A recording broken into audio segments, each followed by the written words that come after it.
তোমার মন বলল না, কিন্তু এই কারণ যদি একবার আমাকে আল্লাহ বলে ডাকবে, আমার কাছে ক্ষমা চাইতো, আমি আল্লাহ কারণকে ক্ষমা করে দিতাম। আল্লাহ দয়া করে মুসা শুনে রাখো, আজ থেকে আর পৃথিবীর কাউকে আমি মাটিকে তার গোলাম বানাবো না, আকাশকে তার গোলাম বানাবো না, কারণ বানাই দিলে এরা ব্যবহার করে ফেলে। আমার আল্লাহ এত বয়ান খানদান নিয়ে আমাদের জন্য অপেক্ষা করছে।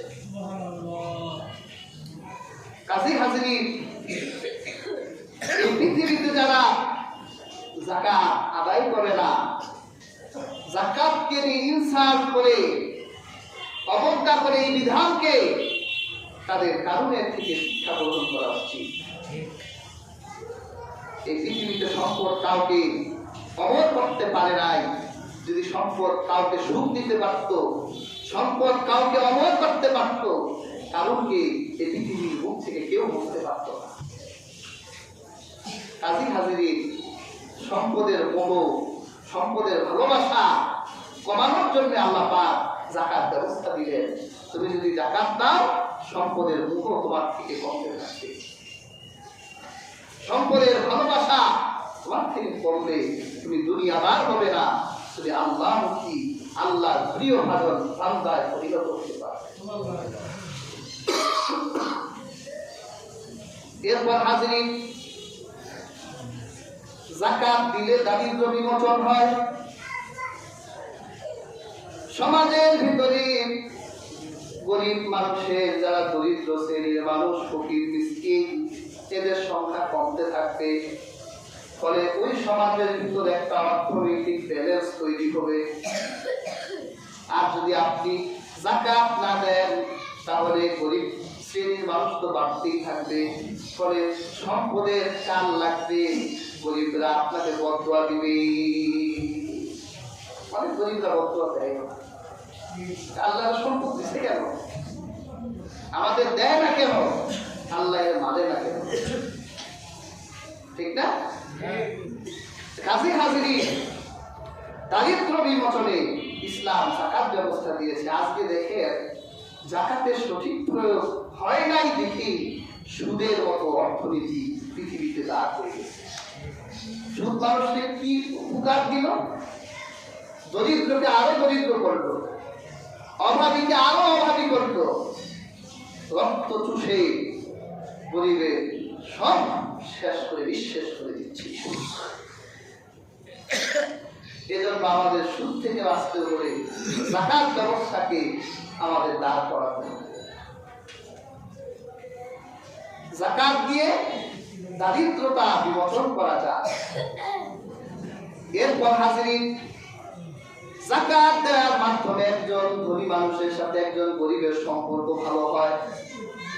আপনি যখন দরিদ্র মিসকিন ফকিরকে যাকাত দিবেন, তার বাড়ি গিয়ে যদি দিয়ে আসেন, দেখবেন ওই গরিব মানুষটা আপনাদের ভালোবাসা শুরু করবে। আরে এই মানুষের কত গালি দিতাম, মানুষরা কত ভালো, রাতের বেলা আমার বাড়ি এসে আমার কতগুলো টাকা দিয়ে গেল, আমার প্রয়োজন মিটাবার কথা বললো। দেখবেন এরপর সেই গরিব দরিদ্র ফকির মানুষের ভালোবাসায় সিদ্ধ হয়ে যায়। আমার আল্লাহ তখন ওই ধনাঢ্যের দিকে ভালোবাসি। গরিবের সাথে সম্পর্ক হয়, গরিবের মধ্যে আর ব্যবধান থাকে না। এই জন্য হাজিরিন, যাকাত দিতে হবে, যাকাত আদায় করতে হবে, আল্লাহর হুকুম পালন হবে। সমাজে মানুষের সাথে মানুষের ভালোবাসা, মানুষের সাথে মানুষের হৃদ্রতা সম্পর্ক মজবুত হবে। অর্থনৈতিক সচ্ছলতা ওই রাষ্ট্রে ফিরে আসা সম্ভব। হাজিরিন, এই যাকাত ধনী আর দরিদ্রের মধ্যে ভালোবাসার বন্ধন তৈরি করে দেয়। আর যদি আপনি ধূর করে, তাহলে আপনি নামাজি হতে পারে, দিনদার হতে পারে, হাজি হতে পারে, গাজী হতে পারে, হুজুর হতে পারে, যদি আপনি ধুর করে আরেকজনকে দেওয়ার ক্ষেত্রে আপনি যদি নিজেকে চাপিয়ে রাখেন, বখিলতা করে, তাহলে আপনি আল্লাহ আখিরাতে বিশ্বাস করেন। ঠিক আল্লাহ কুরআনই বলছে, আরাআইতাল্লাযী ইউকাযযিবু বিদ্দীন। আল্লাহ বলে, আপনি কি জানেন, আপনি কি দেখেন না বিচারের দিবসকে কারা মিথ্যা বলে?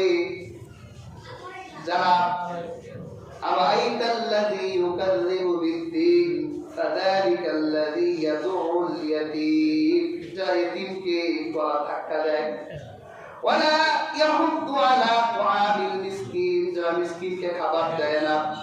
পেয়ারা হাজিরিন, আজকে এই শ্রেণীর মানুষ কিন্তু এই সমাজে অনেক আছে, যারা একটা মানুষের একবেলা খাবার খেতে দেয় না, খাবার খাওয়ায় না।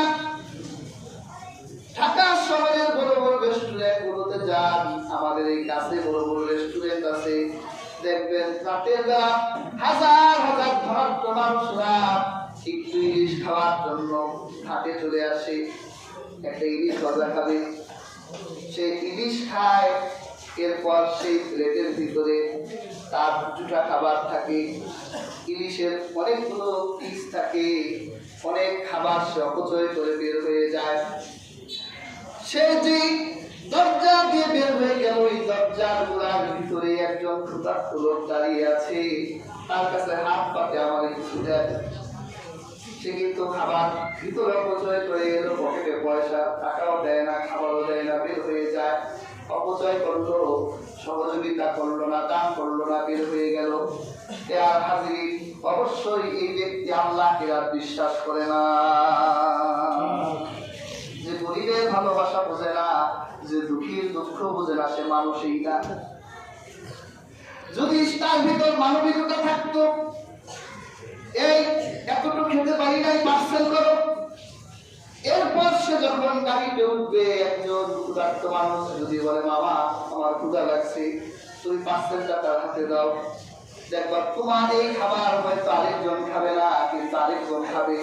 তুমি যদি ক্ষুধার্ত এক ব্যক্তিকে ওই পার্সেলটা দাও, সে মজা করে খাবে, তোমার জন্য দোয়া করবে। তুমি ওইখানে ফেলে এসেছো, ওই টাকাগুলো একত্রিত করে এরপর ময়লার ভাগারে ফেলে দেয়, আর ক্ষুধার্ত মানুষগুলো ওই ময়লার ভাগার থেকে উঠে খায়। কিয়ামতের দিন জানোয়ার তোর বিচার আল্লাহর আদালতে হবে। আল্লাহ করে জিজ্ঞাসা করবে, আমার ক্ষুধা লেগেছিল, খাওয়াস নাই, আমার পানির পিপাসা লেগেছিল, পানি খাওয়াস নাই, আমার পয়সার প্রয়োজন ছিল, পয়সা দেশ নাই। তখন ওই জানোয়ার বলবে, আল্লাহ আপনার তো আমরা জানতাম আপনার ক্ষুধা লাগে না, আপনারে কেমনে খাওয়াবো? আপনার তৃষ্ণা লাগে না, কেমনে তৃষ্ণা নিবারণ করবো? আপনার পয়সা লাগে না, কিভাবে আপনাকে পয়সা দিব? আল্লাহ পাক বলবে, তোর সামনে কি ওই দিন ক্ষুধার্ত দাঁড়ায় নাই? তোকে কি বলে নাই যে আমি খাই নাই মামা? তুমি তারে খাবার খাওয়াও নাই, খাবার জুঠা করে তুমি তারে এহারত করে অপমান করে বের হয়ে গিয়েছিলে। তুমি ওই ক্ষুধার্ত মানুষকে খাওয়াও নাই, তুমি আমি আল্লাহকে খাওয়াও নাই। সুবহানাল্লাহ। তোমার কাছে গিয়েছিল, আমার মেয়েটা অসুস্থ, পয়সার জন্য মানুষের দ্বারে দ্বারে ঘুরি। মানুষ যেই 10-5 টাকা দেয়, এই 10-5 টাকা দিয়ে আমার সন্তানের, আমার পরিবারের পরিজনদের হসপিটালে ভর্তি, তাদের ব্যয়ভার বহন করতে পারছি না। আল্লাহ আপনাকে দিয়েছেন, আমার একটু সহযোগিতা করে। তুমিও 10-5 টাকা দিয়ে সহযোগিতা করেছিলে। তোমার এত সম্পদ তুমি কার জন্য রেখে গিয়েছিলে? তুমি এর সহযোগিতা করো নাই, তুমি আমি আল্লাহকে সহযোগিতা করো নাই।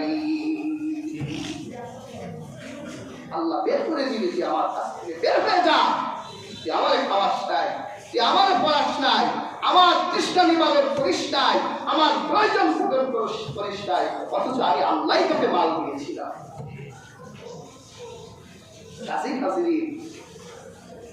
সহানুভূতি করতে হবে, পরিবেশ সাথে ধরে সম্পর্ক করতে হবে।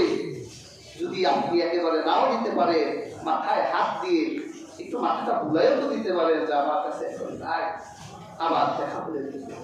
এতটুকু তো পারতে, কিয়ামতে তো আল্লাহকে বলতে পারত, আল্লাহ আমি দিতে পারি নাই, কিন্তু মাথায় হাত বুলাই দিয়েছি, আমি হারাম রুলো সব ব্যবহার তার সাথে করি না, কিন্তু আমরা দেইও না, রুলো ব্যবহারটাও করে দিই, কষ্ট দিয়ে দেই। আবার এক শ্রেণীর শয়তানও আছে, এই ভিক্ষা বৃত্তিকে ব্যবসা হিসেবে দাঁড় করিয়েছে। এতে ভালো মানুষ সহযোগিতা পায় না।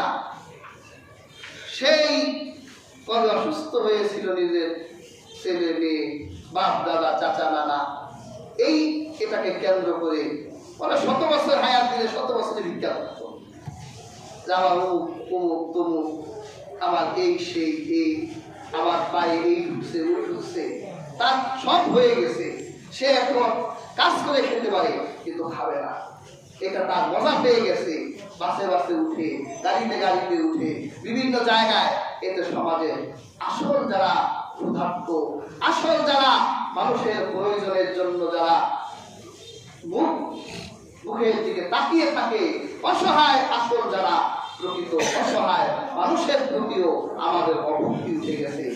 আসল একটা মানুষ আসলেও তারা বিশ্বাস করি না, আপনার মতো মানুষ তুমি গত সপ্তাহে আসতো, ওই দিনও আসতো, সেই দিনও আসতো, রূপ ব্যবহার করে বের করে দিই। কাজী হাজির এই এক শ্রেণীর শয়তানও আছে এরকম, যারা অসহায়ত্ব বুঝে না, নিজেরা ভালো অসহায় সেজে আরেকজন অসহায়ের হককে নষ্ট করে। আল্লাহ এই শয়তানদের থেকেও অসহায় মানুষকে হেফাজত করুন, বলেন আমিন। কাজী হাজির আজকের আলোচিত এই আয়াতগুলো থেকে আমরা যতটুকু বুঝলাম, যাকাত ব্যবস্থা আল্লাহর হুকুম, অবশ্যই ধনাত্ম মানুষের যাকাত আদায় করতে হবে। নেশাব কি হবে? নেশাব যদি সোনা দিয়ে করে স্বর্ণ থাকে, তাহলে তার স্বর্ণ থাকতে হবে 7.5 তোলা। 7.5 তোলা স্বর্ণ তার কাছে যদি 1 বছর থাকে, হাউল আলাল হাউল, 1 বছর চন্দ্র মাসের হিসেবে 1 বছর পরিমাণ সময় যদি তার কাছে তার ব্যাকআপ থাকে, তাহলে ওখান থেকে আল্লাহ রাসূল বলেছেন যে নিসফি দিনার, অর্ধ দিনার তার জন্য যাকাত দিতে হবে। তাহলে যদি 20 মিসকলে অর্ধ দিনার হয়, তাহলে 40 মিসকলে 1 দিনার, 80 মিসকলে 2 দিনার, 100 মিসকলে 2.5 দিনার। এই জন্য আমরা বলি 2.5%। যদি কারোর কাছে রূপা থাকে 52.5 তোলা, মানে 53 ভরির মতো যদি কারোর কাছে থাকে, তাহলে তার জন্য যাকাত দিতে হবে। হ্যাঁ, যদি কোনো ব্যক্তি রূপার নেশাবে যাকাত দিতে চায়, সেও যাকাত দিতে পারবে। সোনার নেশাবে দিতে চাইলে সোনার নেশাবেও দিতে পারবে। আবার এরকম অনেকের ক্ষেত্রে হয়, আমাদেরকে বলে যে হুজুর আমার কাছে সোনা 7.5 তোলা নাই, কিন্তু রূপা আর সোনা মিট যদি একত্রিত করা হয়, তাহলে সোনার নেশাব হয়, তাহলে সোনার নেশাবে যাকাত দিতে হবে। অথবা তার রূপা বেশি সোনা কম, মিলালে রূপার নেশাব আসে, তাহলে তার রূপার নেশাবে যাকাত দিতে। এরপর হাজির আল্লাহ প্রত্যেকটা ব্যবসায়িক পণ্যে, যেমন আপনার নিজের বাড়ি যদি হয়, নিজের গাড়ি, নিজের বাসস্থান, এতে যাকাত দিতে হয় না। কিন্তু যদি ব্যবসায়িক কারণে হয়, কারো নিজের একটা থাকার বাড়ি, আরেকটা ব্যবসার বাড়ি আছে, ভাড়া দেয়, তাহলে ওই ভাড়া বাড়িতে কি দিতে হবে? যাকাত দিতে হবে। এরপর গরু ছাগল, জমি জামাতে যদি ওষুধ হিসেবে যাকাত হয়, ওষুধের যাকাত কিরকম? যে কারো জমিন আছে, সরকারি জমিন হোক, জমিন রয়েছে তার, অথবা লিজে এনেছে, কিন্তু এই জমিনে তার পানি দিতে হয় না, প্রাকৃতিক ভাবে পানি আসে, অথবা বৃষ্টির পানিতেই তার ফসল হয়ে যায়, তাহলে ওই ফসলি জমিতে যাকাত দিতে হবে। কিন্তু নিজে যদি খরচ করে জমিন বনে, সেখানে যাকাত দিতে হবে না, কারণ এখানে তার খরচ আছে। এরপর কেউ যদি পশুপালন করে, অনেকে গরুর খাবার দেয়, তাই না, ছাগলের ফার্ম দেয়, এগুলোতেও যাকাত আসবে। যদি এগুলো সাহেবা হয়, বনভূমিতে খেয়ে খেয়ে বড় হয়, তাহলে যাকাত দিতে হবে। আর নিজের লালন পালন করলে ব্যবসায়িক উদ্দেশ্যে, তাহলে সোনা রূপার হিসাব করে যদি যাকাতের নেশাব হয় যাকাত দিবে, না হলে যাকাত দিবে। পেয়ার হাজিরি, এরকম অনেক নিয়ম কারণ আছে, যারা থাকলে পরবর্তীতে জেনে নিবে। কিন্তু হাজিরিন, আল্লাহর হুকুম হিসেবে যাকাত আদায় করতে হবে। আল্লাহ পাক যাদেরকে সামর্থ্য দিয়েছে অবশ্যই আল্লাহর হুকুম হিসেবে যাকাত আদায় করবে। আল্লাহ সুবহানাহু ওয়া তাআলা আমাদের প্রত্যেককে আল্লাহর হুকুমগুলো মানার তৌফিক দান করুন।